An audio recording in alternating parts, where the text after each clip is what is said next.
Hello, Elder Smith here, and today I'd like to continue where we left off in Genesis, and we're in the 29th chapter. Then Jacob went on his journey, and came into the land of the people of the east. And he looked, and behold, a well in the field, and lo, there were 3 flocks of sheep lying by it. For out of the well they watered the flocks, and a great stone was upon the well's mouth, and thither were all the flocks gathered. And they rolled the stone from the well's mouth, and watered the sheep, and put the stone again upon the well's mouth in his place. And Jacob said unto them, My brethren, whence be ye? And they said, Of Haran are we. And he said unto them, Know ye Laban, the son of Nahor? And they said, We know him. And he said unto them, Is he well? And they said, He is well. And behold, Rachel his daughter cometh with the sheep. And he said, Lo, it is yet high day, neither is it time that the cattle should be gathered together. Water ye the sheep, and go, and I feed them. And they said, We cannot until the flocks be gathered together, and until that they roll the stone from the well's mouth. Then we water the sheep. And while he yet spake with them, Rachel came with her father's sheep, for she kept them. And it came to pass, when Jacob saw Rachel, the daughter of Laban, his mother's brother, and the sheep of Laban, his mother's brother, that Jacob went near and rolled the stone from the well's mouth, and watered the flock of Laban, his mother's brother. And Jacob kissed Rachel, and lifted up his voice and wept. And Jacob told Rachel that he was her father's brother, that he was Rebekah's son. And she ran and told her father. And it came to pass, when Laban heard the tiding of Jacob, his sister's son, that she ran to meet him, and embraced him, and kissed him, and brought him to his house. And he told Laban all these things. And Laban said unto him, Surely thou art my bone and my flesh. And he abode with him the space of a month. And Laban said unto Jacob, Because thou art my brother, shouldest thou therefore serve me for naught? Tell me what shall thy wage be, that thou shalt thy wages be. And Laban had 2 daughters. The name of the elder was Leah, and the name of the younger was Rachel. Leah was tender-eyed, but Rachel was beautiful and well-favored. And Jacob loved Rachel, and said, I will serve thee 7 years for Rachel thy younger daughter. And Laban said, It is better that I give her to thee than I should give her to another man. Abide with me. And Jacob served 7 years for Rachel, and they seemed unto him but a few days, for the love he had to her. And Jacob said unto Laban, Give me my wife, for my days are fulfilled, that I may go in unto her. And Laban gathered together all the men of the place, and made a feast. And it came to pass in the evening that he took Leah his daughter, and brought her to him, and he went in unto her. And Laban gave unto his daughter Leah Zilpah his maid for an handmaid. And it came to pass that in the morning behold, it was Leah, he said. And he said to Laban, what is this thou hast done unto me? Did not I serve thee for Rachel? Therefore, then hast thou beguiled me.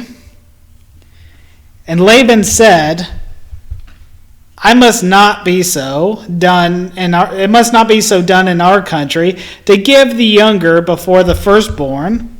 Fulfill her week, and we will give thee this also for the service which thou shalt serve with me yet 7 other years. And Jacob did so, and fulfilled her week, and gave him Rachel his daughter to wife also. And Laban gave to Rachel his daughter Bilhah, his handmaid, to be her maid.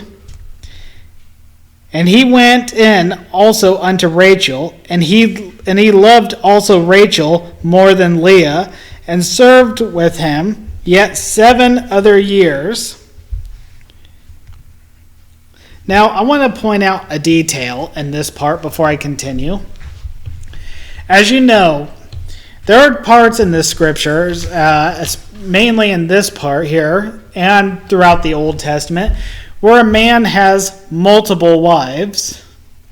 And we are taught in the New Testament that the marriage should be one man and one wife, which I agree with, because here is an example as to why a man shouldn't really have multiple wives, and it's because God is true. God isn't really speaking against it right now. He isn't saying anything yet, but you see issues that arise whenever a man has multiple wives. The first issue is you got now Jacob, who has 2 wives. The issue is he loves them both, but the scriptures do point out that he loves Rachel more than Leah. Now the thing is that means if a man has multiple wives, he's obviously going to love one wife more than the others. You can't change that. I don't think there's ever going to be a time in the scriptures where a man loves all his wives equally. There's going to be some he's going to love more than others, and that's just going to cause all kinds of problems.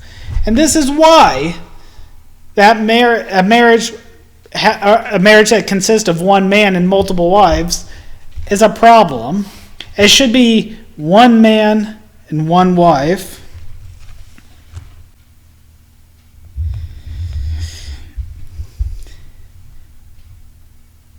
And when the Lord saw that Leah was hated, he opened her womb, but Rachel was barren. And Leah conceived and bare a son, and she called his name Reuben, for she said, surely the Lord hath looked upon my affliction, and therefore my husband will love me. And she conceived and bare a son, and said, because the Lord hath heard that I was hated, he hath therefore given me this son also. And she called his name Simeon. And she conceived again and bare a son, and said, now this time will my husband be joined unto me, because I have borne him 3 sons. And therefore his name called Levi.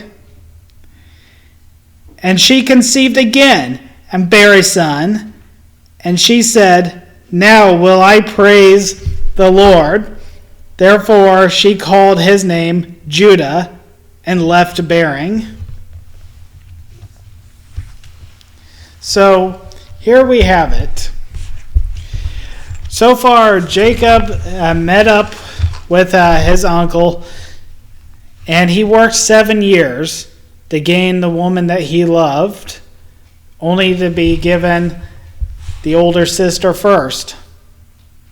He worked another 7 years, finally got the woman he was working for, got the wife he wanted, but now there's an issue. He has 2 wives, and the fact that Leah recognizes the fact that she isn't loved as much as Rachel is. And God right now is opening up her womb. She's the one conceiving the children while Rachel is barren. And so far, 4 sons have come out of this. Now, if you're familiar with the scriptures already, you'll notice that these names, the 4 names so far, match the names of 4 of the names of the 12 tribes of Israel. This is not a coincidence, for the 12 tribes were named after these people. There's going to be yet another 8 that'll come about. And when that happens, you'll notice that they'll carry on. These are the beginning of the 12 tribes of Israel. First, God chose Abraham. Then Abraham had Isaac. Isaac had Jacob. And now, from Jacob will come the 12. Anyways, I believe that'll be it for today's subject. I thank every single one of you for listening. May God bless you as you continue on with your studying of the Scriptures. Remember, the study, the show thyself approved, rightfully dividing the word, put on the whole armor of God, and fight the good fight.